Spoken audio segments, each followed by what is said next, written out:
Hi class, it's the end of week 3 and I just wanted to touch base with you. You have been working through the Career Success Guide, hopefully, as per our weekly modules, and you've been working through Module 1 and Module 2, which discusses career ideas, career research, talks about how to self-assess, and you looked at type focus. So for our first assignment, what you had done is gone into the assignments folder here,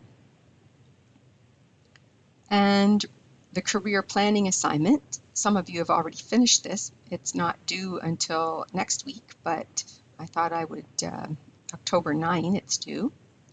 So you follow these instructions and you're going to go into the type focus software, and you can follow the instructions to get there. This talks about type focus as well. So you're looking at your skills and abilities, your strengths, and matching them to various jobs that might be out there, and learning about how to look at which jobs are on the market right now, where you can go to locate career information, where you can search to find jobs that might be available.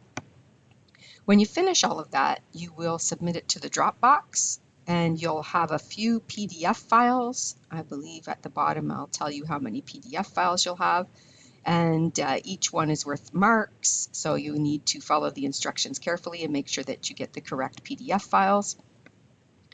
As well, you're asked to reflect. So what you're going to do is read over the results of the assessment, and you're going to write a little reflective paragraph or two discussing how you feel the results relate to your current situation or your current skills. Do you agree with the results?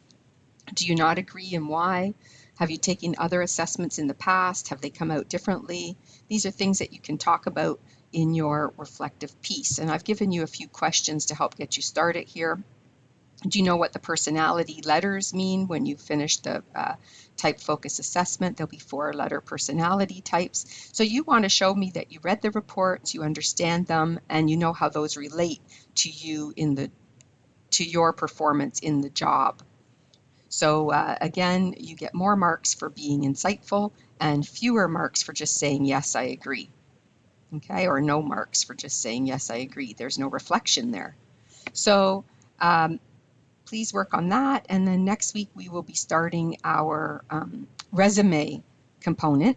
So if I go down to the weekly modules, and again, you must complete the orientation quiz, right, under assessments, quizzes, before you'll see these weekly modules. And then you work through the weekly modules, and the next weekly module will be for weeks 5 to 7.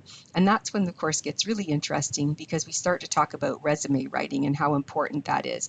And I may start the lectures on resume writing a little early. I may post something next week on that, and we'll start to talk about how to put a good resume together. And of course, over weeks 5 to 7, you'll be reading through this lesson plan here, this lesson. So you have 5, 6, 7, you have 3 weeks to work on resumes and learn about how to do a proper resume, at least for a job application in North America. Canada, right, if you want it to stay. Resumes may be formatted differently around the world, but here in Canada there's certain rules, and so we want to make sure that you follow those rules and guidelines when you're putting your resume together. Okay, thanks everyone.